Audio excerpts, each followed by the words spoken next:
Katsu, a thin piece of pork or chicken, breaded and deep fried. Making katsu is an easy process and only takes a few ingredients. I'll be making pork and chicken katsu to see how they both turn out. Let's start with the pork cutlet. We're going to need a thinly sliced piece of pork. The one that I'm using here is a pork tenderloin, and my butcher tenderized it for me. As long as it's a thin slice of pork, it shouldn't really matter what cut it is. We'll need some eggs. 1 egg should be good for a couple cutlets.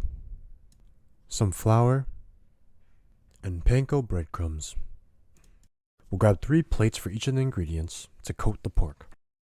One will be for the flour, the next one will be for the eggs, and the last one will be for the panko. For the flour, I just start off with a little bit first. I don't want to have to waste any of the flour because the pork will be touching it. So it's best to just start off with a bit and use only what we need. I'll season the flour with salt and pepper. Give it a nice mix with a fork. You can also season the cutlet itself. Either way is okay. Crack the egg into the other plate and give it a whisk. Then pour the panko breadcrumbs into the last plate. Same with the flour, only use what you need, so don't pour in too much. At this point, what I like to do is to heat up the oil now. I'm going to be using a larger non-stick pan. You can also use a pot or like a Dutch oven. And I'll pour in just a thin layer of oil. Try to use a neutral oil. I'm using grapeseed here. I'll turn the heat to medium and I'll let the oil heat up. You can tell when the oil is hot enough by grabbing one of the panko breadcrumbs and throwing it in. If it starts to sizzle, then the oil is pretty hot and you should be able to start frying. You can see that the breadcrumb is kind of bubbling and moving around, so it's getting there, but it's not quite there yet. At this point, this is when I like to start breading the pork. Grab the pork and then dip it into the flour. Make sure to get all sides of the pork coated. I also like to press onto the pork because we seasoned the flour. And then we'll shake off the excess flour. Dip it into the eggs, shake off the excess, and then finally we'll dip it into the panko. I'll also press the panko into the pork, making sure all sides are covered. Now we're ready to fry our pork. Once the oil is preheated, we'll throw in our pork. Right when we put it in, it should be sizzling, bubbling, and for mine, it didn't look like it was hot enough, so I just turned up the heat. If it's sizzling too much, then just turn down the heat, and if it's not sizzling enough, we'll just turn up the heat. As you deep fry, you should adjust the temperature to how it's going. If it's too hot, then turn it down, or add more oil. If it's not hot enough, just bump up the heat. We're going to let this fry for about a couple minutes each side, or until it's nice and golden brown. As it fries, line a plate with paper towel to drain the excess oil when we're ready. If you're frying a lot of pork, you might need to add more oil if you're doing this shallow frying way that I'm showing.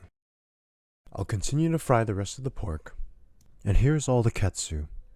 Cut them into thin strips, and then enjoy them to how you like. It goes great with Japanese curry, katsudon, or tonkatsu.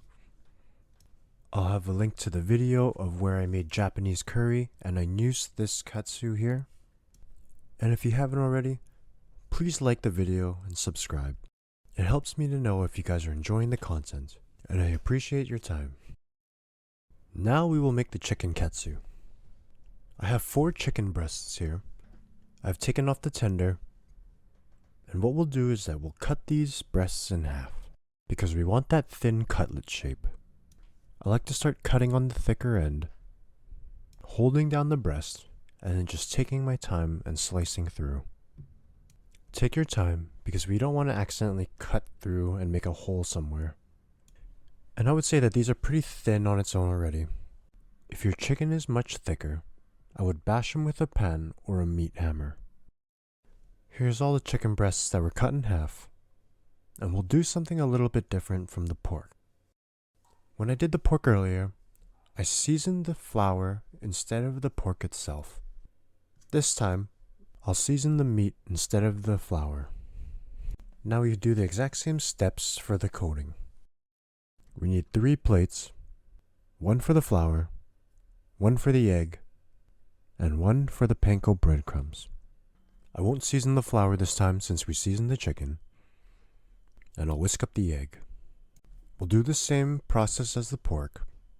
First, dip it in the flour, shake off the excess, dip it into the egg, and then finally the breadcrumbs. Heat some oil in a pan on medium heat. Once the oil is hot, we'll test it again with some breadcrumbs, and this time the oil is much hotter, and I'll go in with our cutlet. Press down on the cutlet so it has full contact with the pan. Cook each side for a couple minutes or until the side is golden brown like this. And this golden brown looks really good. It's going to be very crispy. I'll get ready and line a plate with paper towel. And I'll continue to cook the rest of the cutlets. And here is all the katsu. Cut into thin strips, and that's it. Now which one tasted better? I actually preferred the chicken one because it tasted a little bit more leaner, but they were both really good and they're very similar. I hope now you'll go and make katsu, because it isn't really that hard. Let me know in the comments how your katsu turned out, or other techniques that you'd use to make it yourself. Let me know how it goes. Thanks for watching, and have a great day.